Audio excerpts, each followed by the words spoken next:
Bonsoir.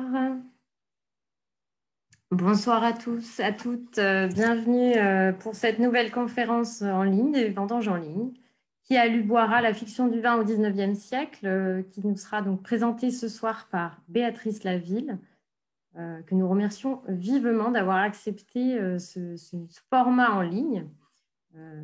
Comme vous le savez, la Cité du Vin est actuellement fermée, donc nous ne pouvons pas vous accueillir dans l'auditorium, mais voilà, nous vous proposons une série de conférences en ligne.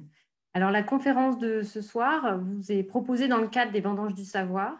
Les Vendanges du Savoir, c'est un partenariat entre l'Institut des sciences de la vigne et du vin, l'Université de Bordeaux, l'Université de Bordeaux-Montaigne et la Fondation pour la culture et les civilisations du vin, qui est donc la fondation qui porte les activités de la Cité du Vin. Et cette série d'actions, de conférences, de dégustations, de balades savantes est soutenue par un mécène qui est Baron Philippe de Rothschild. Voilà, donc pour vous présenter un petit peu les choses. Donc avant de laisser la parole Anna-Maria Binet, qui donc est membre du comité de pilotage des Vendanges du Savoir également et qui est professeure de littérature à l'Université de Bordeaux-Montaigne. Je vais vous donner quelques petites informations techniques et pratiques pour le bon déroulé de cette conférence. Donc, la conférence va durer environ 35 à 40 minutes et à l'issue de la conférence, vous pourrez poser vos questions. Alors, la partie Q et R de votre application Zoom, donc en bas dans la barre d'outils, vous avez deux petites bulles avec Q et R. C'est à cet endroit que vous pourrez poser vos questions à l'issue de la conférence. Voilà, pour qu'on ait ce temps de discussion avec Béatrice Laville, environ une quinzaine de minutes. Voilà, on sommes ensemble pour 1 heure. Donc, voilà, je laisse la parole à Anna-Maria Binet pour vous présenter Béatrice Laville. À tout à l'heure. Merci beaucoup Mélanie. Ce soir, j'ai donc le plaisir et l'honneur de présenter ma collègue et amie Béatrice Laville, qui est professeure de littérature du 19e à l'Université Bordeaux-Montaigne. Ses activités de recherche portent sur le roman réaliste et naturaliste, le roman à thèse aussi. Elle a participé à l'édition des œuvres complètes de Zola sous la direction d'Henri Mitterrand, dans les éditions Le Nouveau Monde en 2010.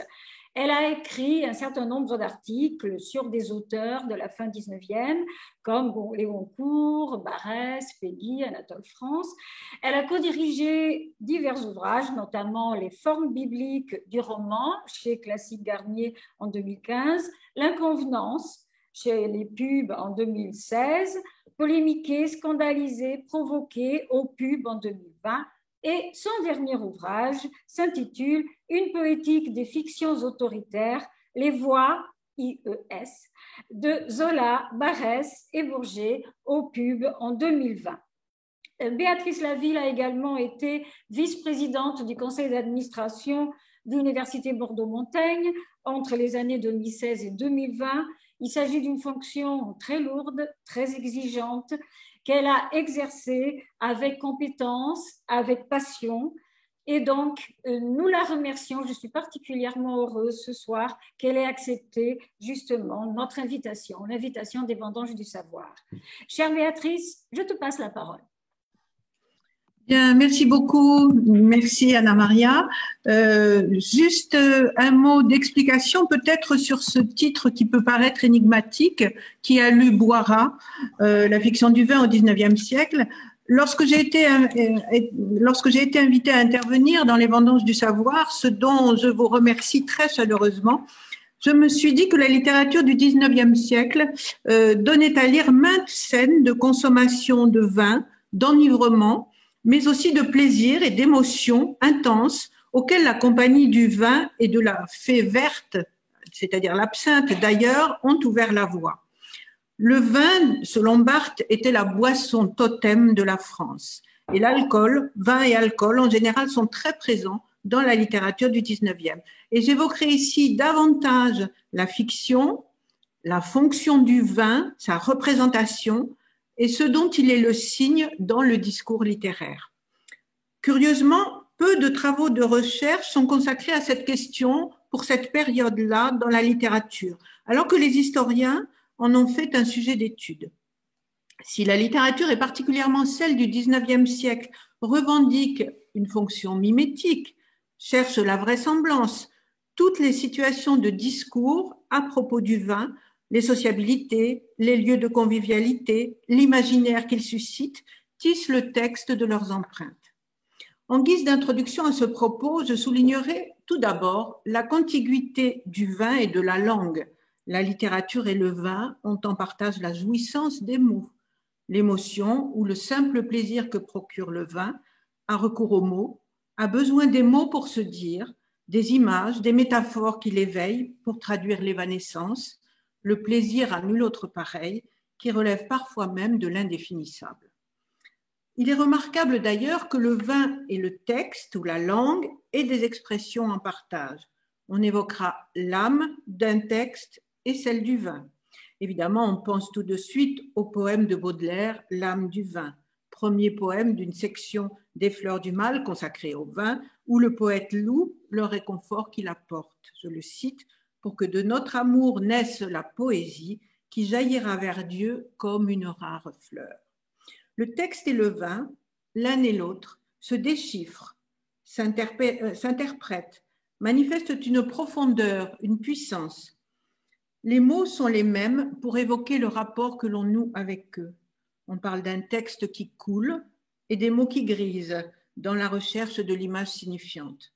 Dans la jouissance du mot adéquat qui scelle l'alliance subtile du texte et du vin, Aragon écrit dans Le Sacre de l'avenir: vous direz que les mots éperdument me grisent et que j'y crois goûter le vin de l'infini. Et les Goncourt, les frères Goncourt, de souligner cette analogie entre le livre et le vin.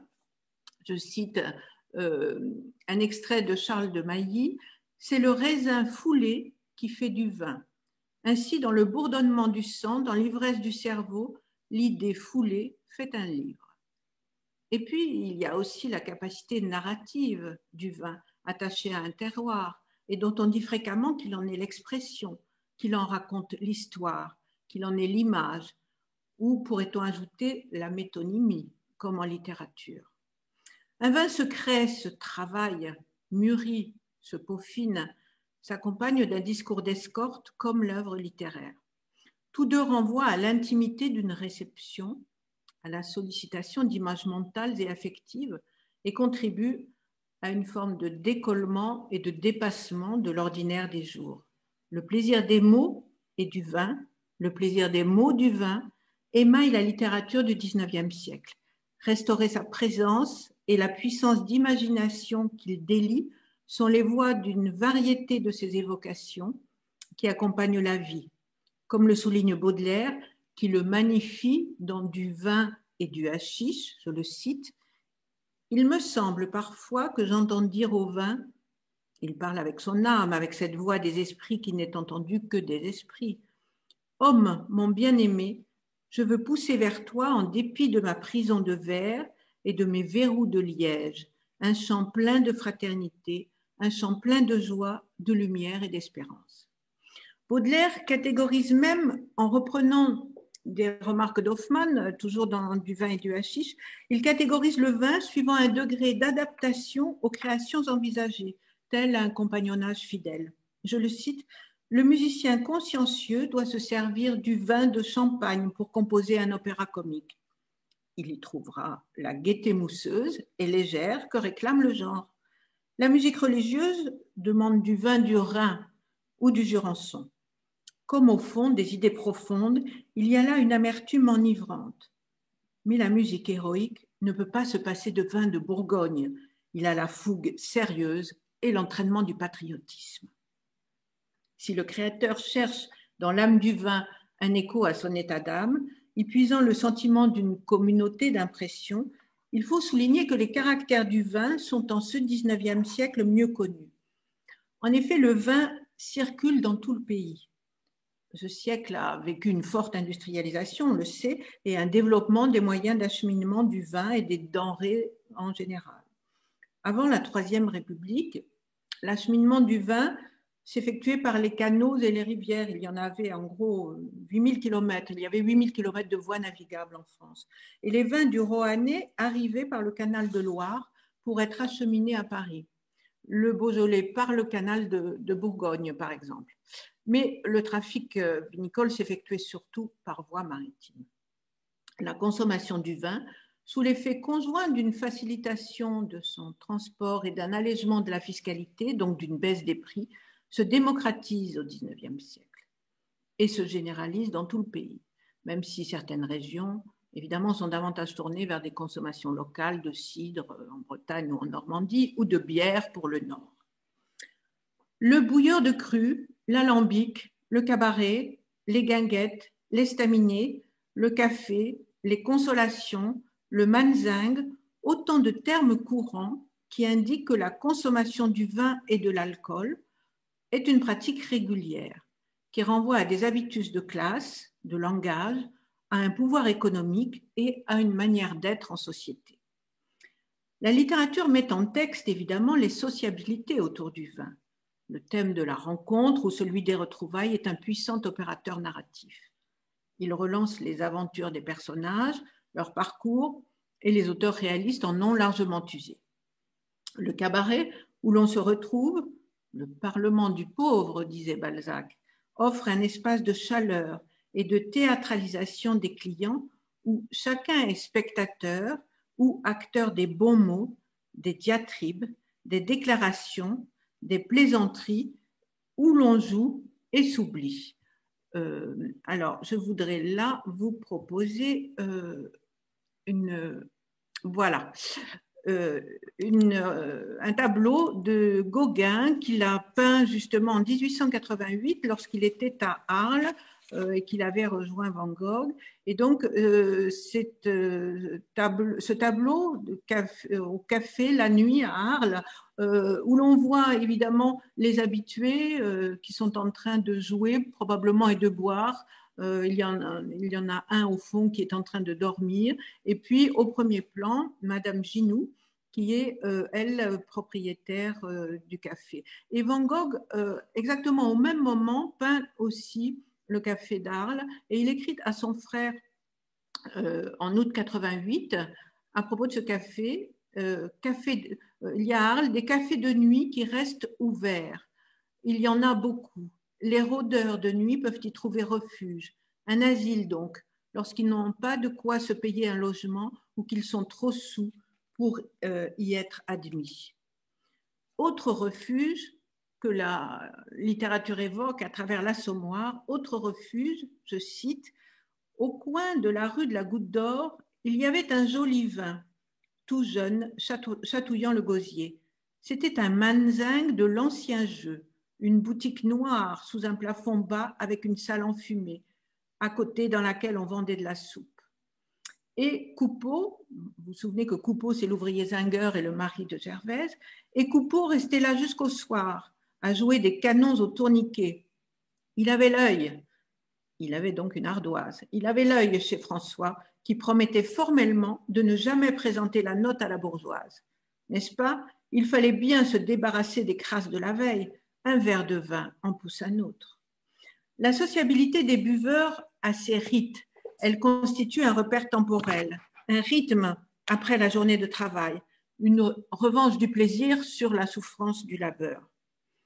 Je cite encore l'Assommoir. C'était l'heure où d'un bout à l'autre des boulevards, les marchands de vin, les bastringues, les boussingots à la file flambaient dans la rigolade des premières tournées et du premier chahut. C'est aussi l'espace où peut se déployer l'imaginaire de l'amitié, de la confraternité, l'ouverture à l'autre, qui se manifeste par des signes tangibles, notamment celui de la tournée que l'on offre, qui est la marque d'un don à l'autre, et la reconnaissance d'une appartenance à un groupe. Et je voudrais là vous présenter voilà, les buveurs de Van Gogh qu'il a peint quand il était à Saint-Rémy-de-Provence. Et à ce moment-là, lorsqu'il était à l'asile de Saint-Rémy-de-Provence, il copiait des œuvres d'artistes qu'il admirait. Et il copia une gravure de Daumier qui s'appelait Physiologie des buveurs. Et sur ce tableau, nous voyons donc les 4 âges du buveur avec l'enfant au bout de la table qui boit probablement un verre de lait. L'intention caricaturale de Daumier est ici quelque peu masquée. Cette confraternité donc qui s'exerce entre les buveurs a aussi son calendrier de fêtes qui renvoie à une communauté et à une solidarité élective. Le jour de la Sainte-Touche chez les ouvriers de Paris, eh bien, c'est le jour de paix de la Grande Quinzaine. Et dans l'Assommoir, on lit « On célébrait la Sainte-Touche, quoi, une sainte bien aimable qui doit tenir la caisse au paradis. » La sociabilité des buveurs populaires procède d'une dévotion carnavalesque. Je cite encore ce texte. On commanda 2 nouveaux litres. Les verres ne désemplissaient pas. Coupeau se leva pour faire le signe de croix des pochards. Sur la tête, il prononça Montparnasse. À l'épaule droite, Ménilmonte. À l'épaule gauche, la Courtille. Au milieu du ventre, Bagnolet. Et dans le creux de l'estomac, 3 fois la pain sauté. Retrouvant là le sentiment de sa personne, du plaisir momentané de son existence, celui qui fréquente assidûment le cabaret fait aussi l'expérience d'une égalité, même fictive, où se côtoient potentiellement des origines diverses, qui se font toutes servir sans distinction. Les scènes de café sont nombreuses dans les récits ou la peinture du XIXe, car leur nombre a singulièrement augmenté durant ce siècle. À la campagne, par exemple, dans Maupassant, dans une nouvelle qui s'appelle La Ficelle, dans un conte qui s'appelle La Ficelle, il écrit « Chacun racontait ses affaires, ses achats et ses ventes, au café donc. On prenait des nouvelles des récoltes. Le temps était bon pour les vers et un peu mucre pour les blés. De nouveaux cafés, enfin un nombre qui a augmenté à la campagne, mais aussi dans les villes, véritable foyer de la vie sociale et de ses soubresauts. Dans Germinal, par exemple, la Maheude, donc la femme de l'ouvrier Maheude, de la mine, va chez l'épicier et allant chez l'épicier, évidemment, cela donne lieu à une description des lieux. Parmi les sucreries, les corderies, les minoteries, ce qui dominait, c'était les bals, les estaminets, les débits de bière, si nombreux que sur 1000 maisons, il y avait plus de 500 cabarets. Le vin est évidemment associé à la peinture du monde du travail, où la nourriture vient souvent à manquer. La boisson vient alléger le sentiment de pénibilité et renforcer aussi la représentation d'existences délétères vouées à la souffrance. Ainsi, Huysmans, dans les Sœurs Vattard, évoque-t-il des brocheuses qui, je cite, s'enfournent à tire-larigot dès l'aube des chopines de blanc pour se donner du cœur à l'ouvrage. De même, Ragu, l'ouvrier de la fonderie de Travail est l'avant-dernier roman de Zola et il appartient au cycle des évangiles, des 4 évangiles de Zola. Donc, Ragu dépassait, je cite, dépasser les 3 litres dont il disait avoir besoin pour que le brasier du four ne lui desséchât pas la peau. Car le vin, c'est bien connu, donne de la force et partant la force de supporter la misère en la transfigurant en blague permanente. La gouaille du travailleur que rien n'atteint, sauf le plaisir du vin et celui de la camaraderie qu'il renforce. C'est là un motif redondant dans le roman de mœurs du XIXe siècle. On peut évoquer notamment l'ouvrier peintre Gautruche, assez emblématique de ce type de l'ouvrier gouailleur dans Germigny-Lacerteux des Goncourt.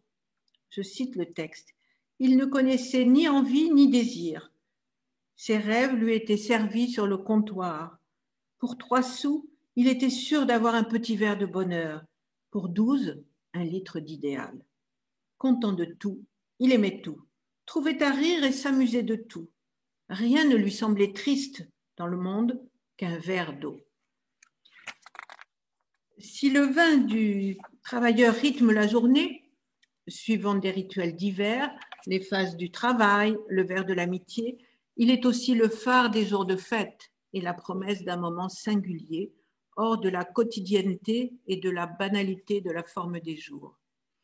Une scène emblématique et bien connue à ce propos est la fête donnée par Gervaise dans l'Assommoir est destinée à écraser, dit Gervaise, hein, destiné à écraser et faire pâlir de jalousie les Lorilleux, sa belle famille.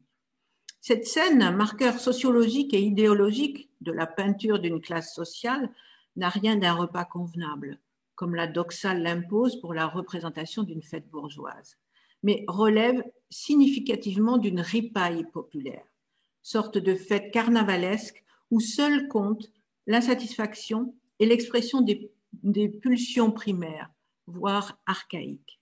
Je cite le texte. Le vin coulait autour de la table comme l'eau à la Seine. Dans un coin de la boutique, le tas des négresses mortes grandissait, un cimetière de bouteilles sur lequel on poussait les ordures de la table. Les verres se vidaient d'une lampée. On entendait le liquide jeté d'un trait tomber dans la gorge, avec le bruit des eaux de pluie le long des tuyaux de descente, les jours d'orage. Il pleuvait du picton, quoi.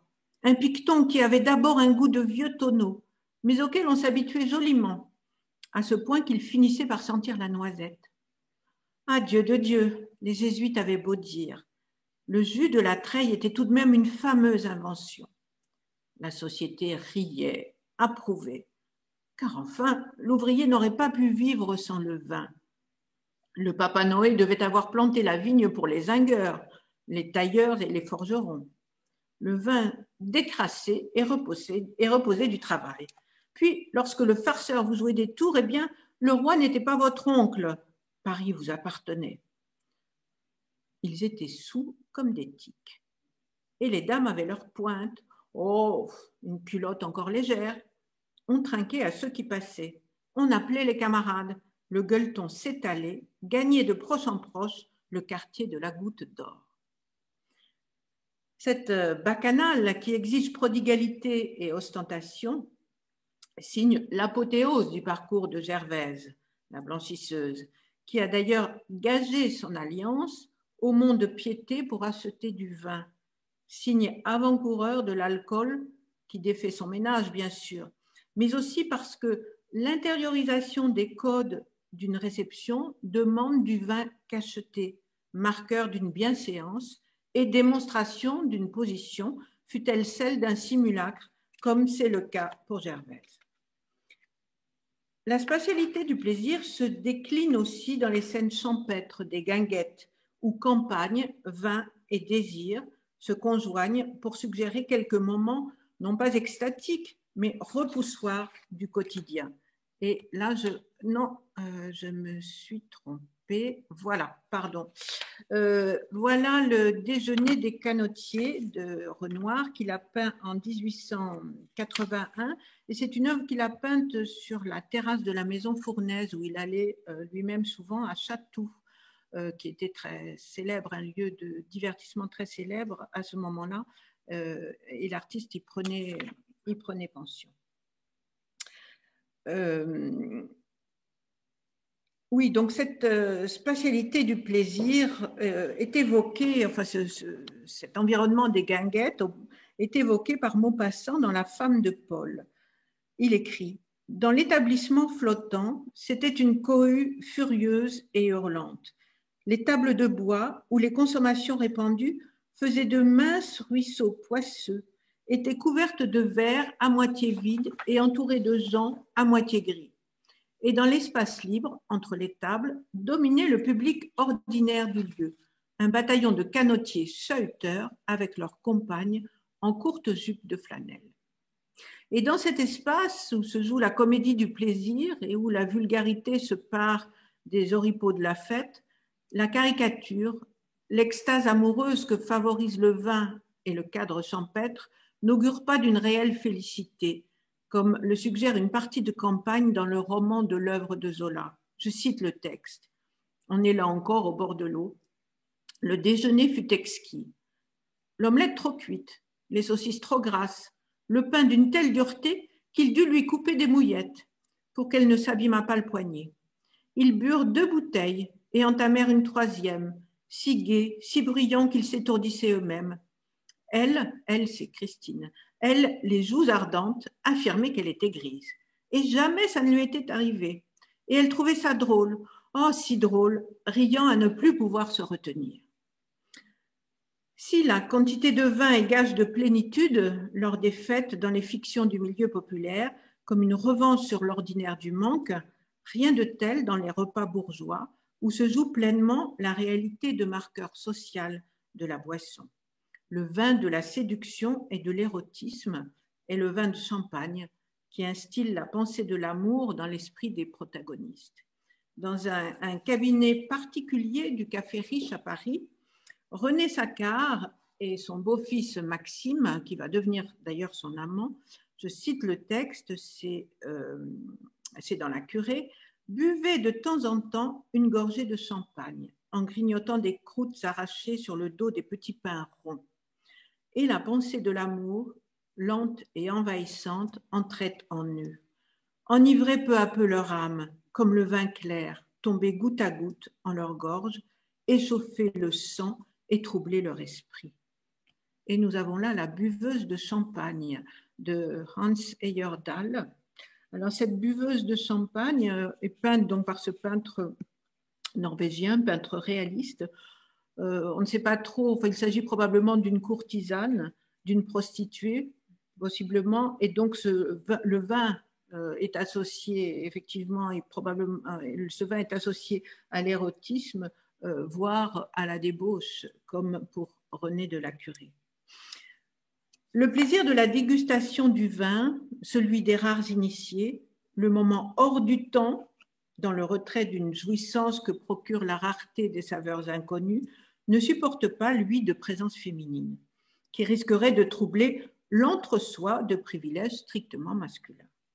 Dans Pot-Bouille de Zola, un repas de gourmets réunit, je cite, 4 hommes, et pas de femmes, car les femmes ne savent pas manger. Elles font du tort aux truffes, elles gâtent la digestion. Chacun appréciera à sa convenance.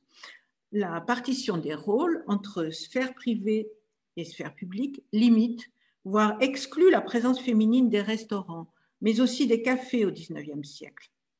Ainsi, dans La peau de chagrin, Balzac évoque-t-il le cérémonial d'un dîner offert par le banquier Taillefer et d'abord comparé à une œuvre d'art, à la rigueur d'une tragédie, mais dont les effluves d'alcool, des crus d'hiver, font ensuite voler en éclats le bel ordonnancement. Je cite, « Le vin de Madère circula, puis le premier service apparut dans toute sa gloire. Les vins de Bordeaux et de Bourgogne, blancs et rouges, furent servis avec une profusion royale. Cette première partie du festin était comparable en tout point à l'exposition d'une tragédie classique. Le second acte devenait quelque peu bavard. Chaque convive avait bu, raisonnablement, en changeant de cru suivant ses caprices. Taillefer se piqua d'animer ses convives et fit avancer les terribles vins du Rhône, le chaud Tokay, le vieux Roussillon capiteux. Déchaînés comme les chevaux d'une malle-poste qui part d'un relais, ces hommes, fouettés par les piquantes flèches du vin de champagne impatiemment attendu, mais abondamment versé, laissèrent alors galoper leur esprit dans le vide de ces raisonnements que personne n'écoute, se mirent à raconter ces histoires qui n'ont pas d'auditeurs, recommencèrent 100 fois ces interpellations qui restent sans réponse. Balzac pointe ici combien l'ivresse révèle l'autre tapis en soi, l'expression des facettes de soi, mais aussi le silence irrémédiable que renvoie la solitude de l'ivresse, solitude élémentaire de l'être au monde. En vérité, pour Balzac, la recherche des vins qui n'a rien à voir avec la facilité d'une consommation à profusion correspond à la recherche d'un esthétisme qui rejoint celui de l'art en général, dont il convient de sacraliser quelques pépites. Très attaché à la Touraine, Balzac glorifie le vin de Vouvray, se joint au passage de l'ignorance parisienne. Dans l'illustre Gaudissart, le vigneron Margaritis fait goûter du vin à Gaudissart, qui est un commis voyageur parisien, pour lui en vendre et le berner aussi. Je cite, « La servante apporta les verres et une bouteille de l'année 1819.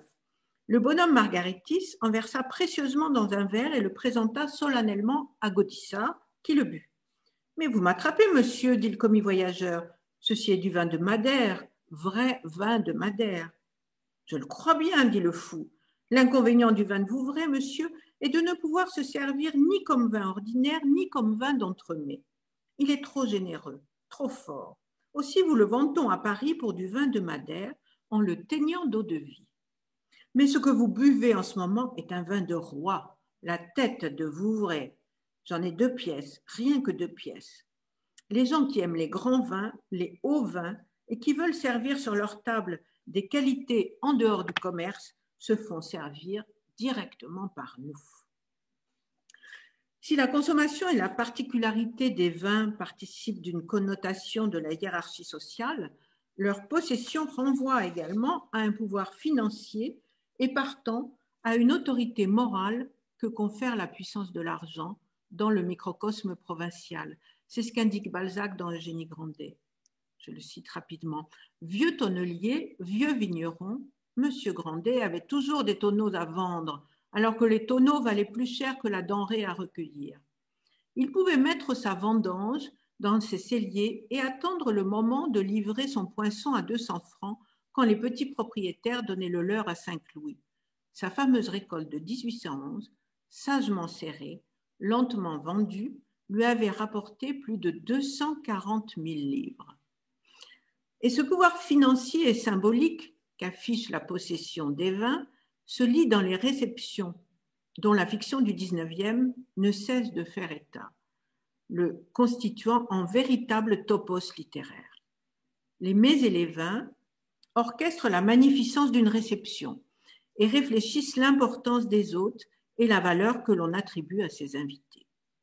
Le repas offert par l'oncle Bachelard dans Pot-Bouille de Zola est de ce point de vue emblématique. La rareté et l'excellence des mets vaut bien cette énumération à laquelle se livre Zola, non sans une certaine jouissance, et je ne résiste pas au plaisir de vous la lire. Un potage de crème d'asperges, puis des petites timbales à la Pompadour, 2 relevés, une truite à la genevoise et un filet de bœuf à la Chateaubriand. 2 entrées, des ortolans à la Lucullus et une salade d'écrevisses. Enfin, comme rôt, un cimier de chevreuil et comme légumes, des fonds d'artichaut à la jardinière, suivi d'un soufflé de chocolat et d'une sicilienne de fruits. C'était simple et grand, élargi d'ailleurs par un choix de vin vraiment royal. Madère vieux au potage, Château-Fillot 58 au hors-d'œuvre, Johannisberg et Pichon-Longueville au relevé, Château-Lafite 48 aux entrées, Sparkling Moselle au rôti, Rosderer frappé au dessert. L'abondance, la variété et l'accumulation sont destinés à faire événement. Les grands vins de Bordeaux circulent à la table du banquier d'Ambreuse de l'éducation sentimentale au lendemain des mouvements de juin 1848. Et je cite, « On rentrait dans la jouissance des choses que l'on avait eu peur de perdre. » Et lorsque les bourgeois de Germinal se retrouvent chez le directeur de la mine pour festoyer au moment de la grève des mineurs affamés, le repas devient la marque de l'impudence d'une société qui organise ses propres clivages, ses failles et précipite l'histoire dans la violence. On oublia enfin la grève au moment où le dessert paraissait. Une charlotte de pommes meringuées fut comblée d'éloges. Ensuite, les dames discutèrent une recette au sujet de l'ananas qu'on déclara également exquis. Les fruits, du raisin et des poires achevèrent cet heureux abandon des fins de déjeuner copieux. Tous causaient à la fois, attendris, pendant que le domestique versait un vin du Rhin pour remplacer le champagne jugé commun. Ce dernier trait de snobisme outrancier participe du programme narratif de la révolte que le romancier va déployer ensuite. Alors, si la femme bourgeoise ne prend part qu'à des agapes privées et ne fréquente pas les restaurants ou les cafés réservés aux lorettes ou aux femmes qui désirent s'encanailler, elle a néanmoins l'occasion de s'affranchir d'une morale bourgeoise héritée du XVIIIe siècle qui veut qu'une femme ne boive pas de vin. Elle peut s'adonner à la consommation du vin lors des réceptions d'œuvres de charité ou de cercles féminins, lorsque l'on a son jour de réception, le porto ou le vin de Madère remplacent aussi le thé. L'occasion de consommation de champagne augmente avec la fête impériale pour les femmes du monde. René dans la Curée en est un exemple. Marie Dagout, dans ses souvenirs, rapporte une évolution des femmes. En réaction sans doute contre le comme il faut du faubourg Saint-Germain, il s'était produit après 1830 parmi les jeunes filles un dédain des bienséances de leur sexe, une recherche de l'excentricité tapageuse qui, se rencontrant avec les premiers essais de clubs et de sport, avait créé un nouveau type, la lionne. À l'imitation des héroïnes de George Sand, la lionne affecta de dédaigner les grâces féminines. Elle ne voulut ni plaire par sa beauté, ni charmer par son esprit, mais surprendre, étonner par ses audaces. Cavalière et chasseresse, cigare à la bouche, verre en main, toute impertinence et vacarme, la lionne prenait plaisir à défier, à déconcerter, en ses extravagances, un galant homme. Si l'alcoolisation masculine est un motif redondant, fonctionnant plutôt comme signe d'une virilité masculine, dans le roman de la seconde moitié du XIXe siècle, l'alcoolisation féminine reste davantage la marque des basses classes, comme disaient les frères Goncourt dans leur préface de Germigny Lacerteux. Et là, nous voyons donc Gueule de bois de Toulouse-Lautrec, et c'est Suzanne Valadon qui avait servi de modèle pour ce tableau, et nous la voyons le regard perdu avec seule sa bouteille de vin comme présence et comme soutien. Alors, l'alcoolisation féminine est la manière de s'absenter de soi-même quand l'existence est devenue par trop insoutenable. On pensera évidemment à Gervaise, mais aussi à Germigny Lacerteux dans le roman éponyme des Goncourt. Je le cite, « Elle avait bu solitairement et désespérément ces mélanges de vin blanc et d'eau de vie qu'elle avalait coup sur coup jusqu'à ce qu'elle y eût trouvé ce dont elle avait soif, le sommeil, comme un coup d'assommoir sur la tête d'un bœuf. » Le discours du roman, respectant en cela l'approche moralisatrice de la société de référence, répartit les postures. Quand elles boivent, les femmes de la haute société sont tout juste un peu grises, alors que les femmes du peuple sont ivrognes. Mais surtout, la consommation féminine se pare des vertus thérapeutiques attribuées par une pensée médicale et rapidement commerciale à certaines boissons. Zola prête d'ailleurs au docteur Pascal, dans son dernier roman des Rougon-Macquart, des recherches thérapeutiques à partir du vin de Malaga qu'il pourrait injecter à ses patients. Dans La fortune des Rougon, l'ancêtre Adélaïde Fouque, ou tante Dide, l'aïeule qui va transmettre une fêlure originelle à sa descendance, est soignée ainsi lors de ses accès d'hystérie. Ces crises revenaient périodiquement tous les 2 ou 3 mois. Les médecins qui furent consultés répondirent qu'il n'y avait rien à faire, que l'âge calmerait ces accès. On l'a mis seulement au régime des viandes saignantes et du vin de quinquina. Et on a là un tableau de Félix Vallotton, La malade, et on voit bien qu'à côté de La malade, il y a un certain nombre de bouteilles destinées à la soigner. Il s'agit là d'une œuvre de jeunesse, d'une œuvre intimiste de jeunesse de Félix Vallotton. Flaubert, lui aussi, évoque Virginie dans Un cœur simple, atteinte de quelque affection profonde. Sa mère s'était procuré un petit fût d'excellent vin de Malaga. Et, riant à l'idée d'être grise, elle en buvait 2 doigts, pas davantage. Ses forces reparurent. Et d'ailleurs, il évoque dans sa correspondance les vertus attribuées à ces alcools. Il écrit à sa nièce, depuis sa maison de Croissé, en août 1865, « Ma chère Caro, ta grand-mère passe maintenant d'assez bonnes nuits. En somme, elle va mieux, bien qu'elle souffre toujours dans le dos. On l'a mise au vin de quinquina, au Malaga et aux viandes rouges pour lui redonner des forces. » Les effets toniques de ces boissons sont des motifs de représentation à une époque où l'on se penche beaucoup sur les étourdissements, les forces chancelantes des femmes, les manifestations intempestives de malaises divers, souvent inexpliquées, tant la physiologie féminine paraît mystérieuse. La maison Ricard de Léognan, donc c'est une affiche de Capiello, là, la maison Ricard de Léognan, de Jean Ricard, et rien à voir avec le pastis, fait la promotion de son vin qui promet équilibre et harmonie au sein d'une famille enjouée, les vins authentiques des Graves, reconnus les plus hygiéniques, donnant la santé. Et on voit une famille unie et réjouie. Si la littérature véhicule assez bien l'idée d'une immunité naturelle de la bourgeoisie à l'alcool, qui boit avec distinction des vins recherchés, évidemment l'ivrognerie appartient au peuple, aux mauvais travailleurs, feignants et vicieux, comme s'il s'agissait là d'une détermination absolue, niant toute réflexion sur l'imposition socio-économique des conditions de vie. On a là un tableau de Jean Ensor, Les Pochards, en 1800, qui date de 1883. Et on a là sous la table, je ne sais pas si on le distingue bien, on a là un verre qui est tombé, qui a roulé sous la table. Et au début de sa carrière, ce peintre évoquait souvent la dureté de la réalité sociale. Il a fait plusieurs tableaux de cette inspiration.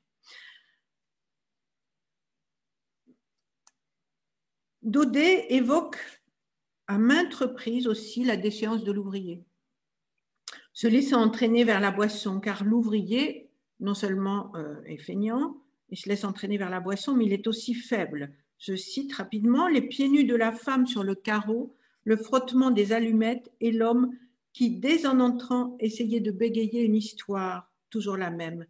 Les camarades, l'entraînement. Chose, tu sais bien, chose qui travaille au chemin de fer. La femme ne l'écoutait pas. Et l'argent, j'en ai plus, disait la voix d'Arthur, tu mens. Il mentait en effet. Même dans l'entraînement du vin, il réservait toujours quelques sous, pensant d'avance à sa soif du lundi. C'est dans les Contes du lundi. Le discours moralisateur allait avoir de beaux jours devant lui, dénonçant la déchéance et le fléau de l'intempérance des ouvriers. De l'ouvrier jouisseur à celui qui attise la rébellion, au factieux, il n'y a qu'un pas vite franchi.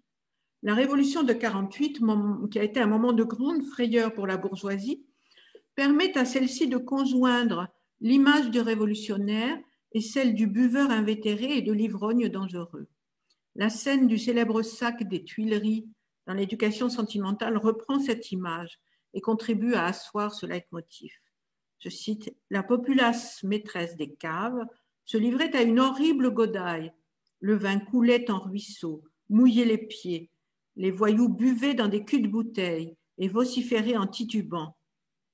Sortons de là, dit Hussonnet, le peuple me dégoûte. » L'acmé de cette représentation du peuple ivre et se livrant à l'émeute et au pillage se situe probablement au moment de la Commune de Paris, où seuls les attributs de la débauche et de l'ivrognerie traversent les représentations brossées par des écrivains qui furent absents de cette émeute parisienne. Zola évoque la Commune à la fin de la débâcle en reprenant davantage la stéréotypie convenue des communards. Je cite, « Maurice, qui n'avait jamais bu, se trouva pris et comme noyé dans le coup d'ivresse générale. Il lui arrivait maintenant d'accepter un petit verre.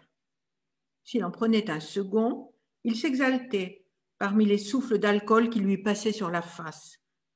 C'était l'épidémie envahissante, la saoulerie chronique, cette population sans pain, ayant de l'eau de vie et du vin à plein tonneau, et qui s'était saturée, délirante désormais à la moindre goutte.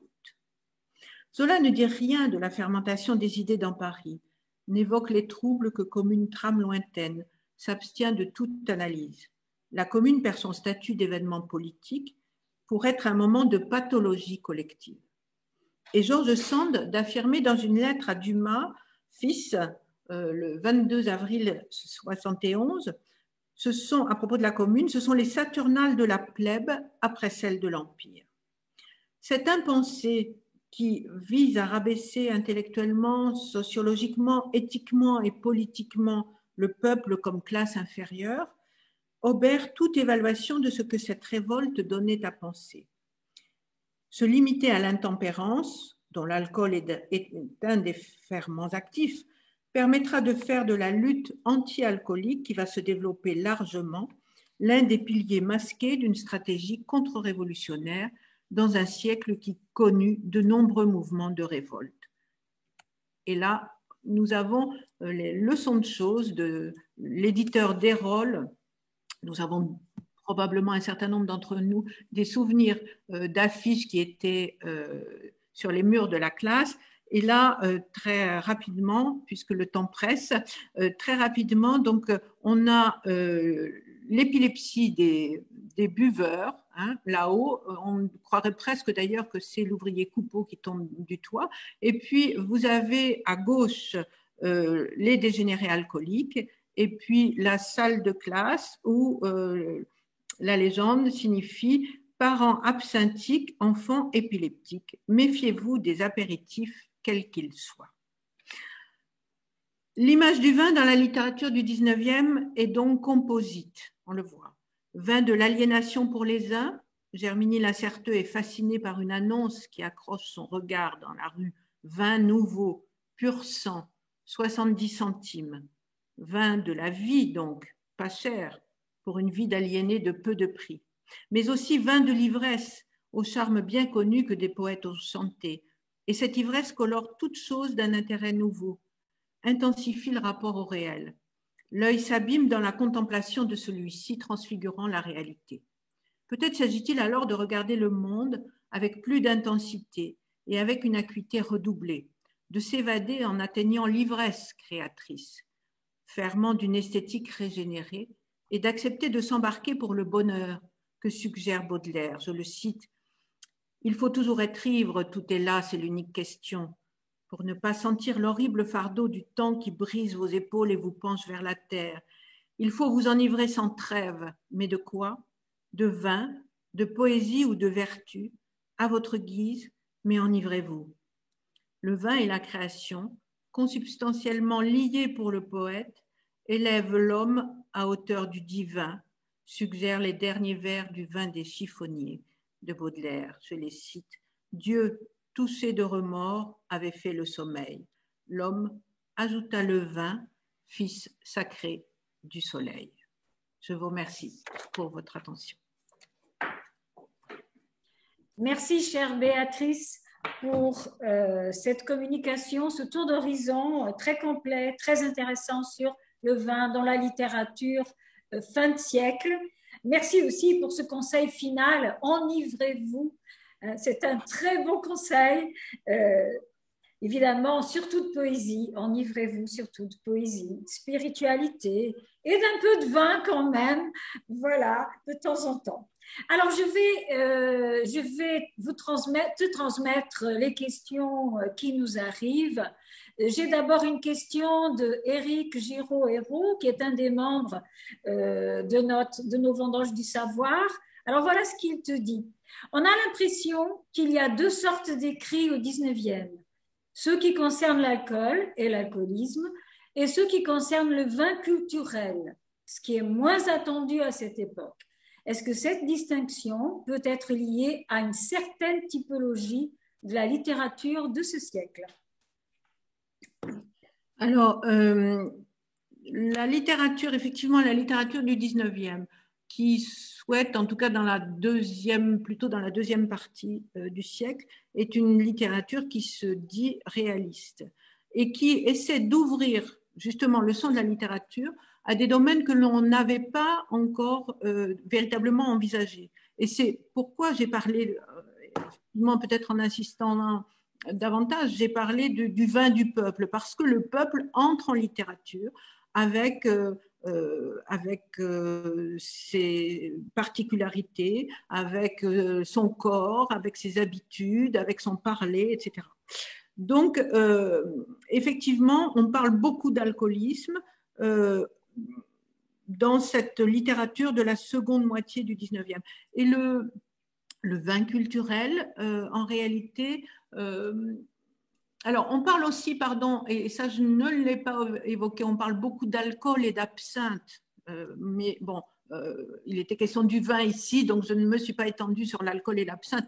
On pourrait penser à Verlaine, Rimbaud qui en parle évidemment beaucoup. Je me suis limitée au vin, et le vin est effectivement un marqueur sociologique et un marqueur culturel. Hein. Les vins sont très recherchés, les grands vins sont très recherchés dans un certain nombre de réceptions. Dont on fait état dans la littérature, mais ça n'est pas ce qui est majoritaire. En réalité, pour cette réception, on évoque surtout les mets, plus que les vins. Et le vin de l'ivrognerie du prolétariat est là, en revanche, extrêmement présent. Et le vin des campagnes aussi, qui est un piqueton, hein, comme dit Zola, où il s'agit de boire beaucoup.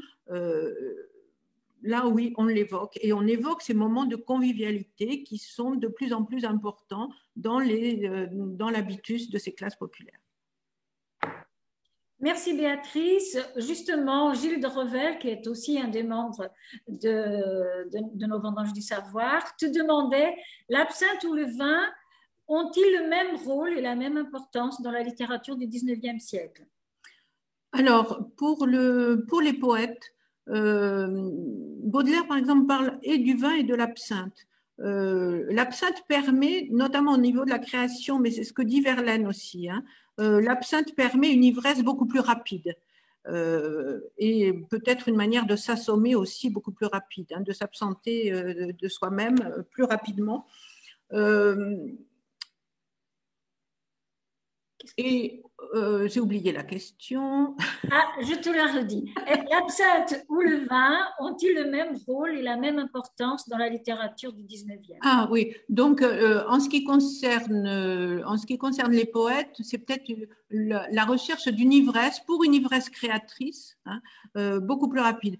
Pour ce qui concerne le peuple, on boit beaucoup d'absinthe, hein, je n'en ai pas vraiment parlé, mais dans l'Assommoir, il en est beaucoup question. Il est question de vin, mais il est question d'absinthe. Et l'absinthe est le degré supérieur de la déchéance. Et c'est en cela qu'elle est largement évoquée, hein, la fée verte, évidemment. Une autre question, Béatrice. On a vu que de nombreux courants esthétiques parcourent le thème du vin, réalisme, romantisme. Quel lien peut-on aujourd'hui faire avec le mouvement des vins nature, à propos desquels parfois on parle de poésie, de vibratoire? Des vins nature. C'est peut-être pas totalement ton... Non, ça n'est pas franchement mon domaine. Ça n'est pas franchement mon domaine. Simplement, ce que je peux dire, c'est qu'au 19e, en tout cas, là, je ne m'aventurerai pas sur quelque chose de contemporain, hein, mais au 19e, effectivement, on dit que le vin, enfin c'est largement partagé, hein, on dit que le vin reflète en gros le terroir et on est très attaché à ce vin qui est son identité, hein, l'identité de son lieu, de sa commune. Bon, on est très attaché à ce vin qui est un vin naturel, bien sûr, et qui a toutes les saveurs du lieu que l'on occupe et que l'on vénère en même temps. Mais non, je ne saurais pas dire autrement. D'accord. Merci beaucoup. Bien essayé, Béatrice, quand même. C'est sûr que les vins naturels, c'est pas vraiment ton domaine de recherche. Voilà, nous allons donc te remercier encore une fois pour tes réponses, pour ta conférence. Et nous allons remercier le public toujours fidèle qui nous accompagne toujours. Et ce soir, un remerciement tout à fait particulier pour les amis et les collègues qui nous accompagnent depuis Lisbonne. Donc, um abraço saudoso para vocês. Et voilà, je vous souhaite une très bonne soirée à tous. Alors, juste avant, pardon Anna-Maria, juste un dernier mot avant de nous quitter. Vous pourrez revoir cette conférence à nouveau sur donc, le site de la Cité du Vin et le site de l'Institut des sciences de la vigne et du vin. Et alors, pour finir aussi, on voulait vous proposer de nous retrouver pour la prochaine conférence des Vendanges du Savoir qui aura lieu le 9 avril. Ce sera donc une conférence sur le banquet des Grecs. Je ne sais pas si vous voyez là l'écran, donc voilà. Et puis, donc, le banquet des Grecs avec François Lissarag le 6 avril, mardi 6 avril à 19h, même horaire. C'est dans le cadre des Vendanges du Savoir, mais aussi de l'exposition Boire avec les dieux. On espère vous présenter du 9 avril au 21 août à la Cité du Vin. Ça va être une belle exposition qu'on a dû déprogrammer l'année dernière et qu'on reprogramme cette année avec une 50aine d'œuvres antiques, dont des prêts exceptionnels du musée du Louvre et du musée national archéologique d'Athènes. Voilà, merci. Et puis, la semaine prochaine, dans le cadre donc, de la programmation de la Cité du Vin et dans le cadre aussi de la Journée internationale des droits de la femme, on vous propose de retrouver Laure Ménétrier, qui est directrice du Musée du vin de Champagne et d'archéologie régionale, et qui vient nous parler de la place de la femme dans la dégustation des années 20 à aujourd'hui. Donc voilà, donc, beaucoup de rendez-vous à venir. Merci encore à Béatrice Lavie. Merci à vous tous. Merci. Allons boire un verre de vin maintenant. À très bientôt. Bonne soirée.